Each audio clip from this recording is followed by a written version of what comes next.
A red tide seems to be easing up along the Florida Gulf Coast. However, because of the government shutdown, scientists are unable to get a clear picture of what is lurking offshore. NBC 15's Jamie McGriff has this story. There's uncertainty floating around. Scientists cannot get an updated status on the harmful algae bloom called red tide and its impact along the Gulf Coast.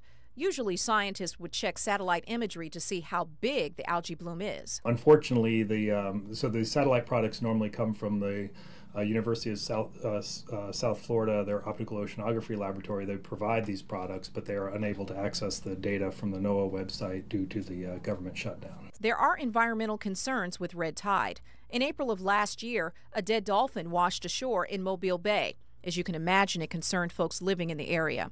Months later, in November of 2018, a reported 42 dead dolphins washed ashore in southwest Florida.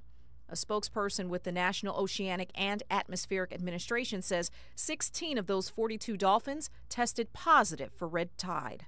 Not only can scientists not see how big red tide is, but they can't tell if it's patchy or moving. It definitely it hinders our ability to understand what's going on. And granted, we can go out and do boat-based sampling, but often we use those satellite images to guide our boat-based sampling. Other resources are being used to measure red tide, but so far there are conflicting reports. So until the shutdown ends, the red tide status remains unclear. Jamie McGriff, NBC 15 News.